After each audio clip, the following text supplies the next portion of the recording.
প্রায় 2 মাস আগে ওয়াজ মাহফিল শুনে ইজি বাইকে চড়ে বাড়িতে ফিরছিল ইয়াসিন।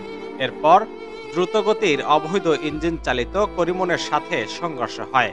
এতে ঘটনাস্থলেই তার সহপাঠী একজন নিহত হলেও মৃত্যুর কাছে থেকে ফিরে আসা ইয়াসিনকেও চিকিৎসার অভাবে গুনতে হচ্ছে মৃত্যুর দিনক্ষণ।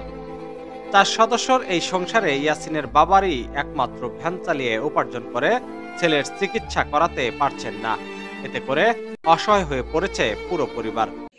এই ছেলেটা এই 2 মাস ধরে বিছনায় পড়ে আছে, অসুস্থ অবস্থায়।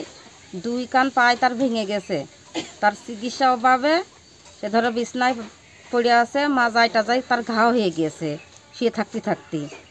তা আপনাদের কাছে আমরা একটু সহযোগিতা চাই।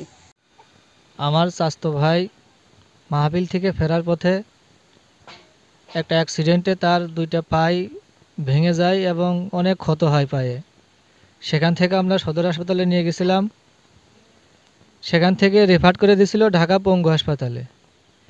পঙ্গু হাসপাতালে নিয়ে যাওয়ার পরে ওর আব্বু রিক্সা চালায়, মানে ওদের কোনো অর্থ নাই, সেই জন্য ঢাকা থেকে আমরা চিকিৎসা করতে না পেরে যশোরে নিয়ে চলে আসি। আমরা নিয়ে আসার পরে গ্রাম থেকে অনেকেই সবাই যে যা পারছিল এভাবে টাকা দিয়ে আমরা কিছু সংখ্যক চিকিৎসা ওখান থেকে আমরা করে বাসায় নিয়ে আসছি। এমন পরিস্থিতিতে একমাত্র ছেলের চিকিৎসা করে সুস্থ করে তুলতে দেশ ও সমাজের বৃত্তবানদের কাছে সহায়তা ও কামনা করেছেন ইয়াসিনের পরিবার। তাই 2 পা ভেঙে তার আমি আর কোনো চেষ্টা করতে পারছি না টাকা পয়সার অভাবে। তার আব্বু একজন রিক্সা চালক, সে কিছুই করতে পারে না, এমনকি যে বাচ্চাকে মুখে কোনো খাবারও দিতে পারে না। এমন দিন আছে যে সেদিন আমাদের সব না খেয়েই ঘরে শুয়ে থাকতে হয়।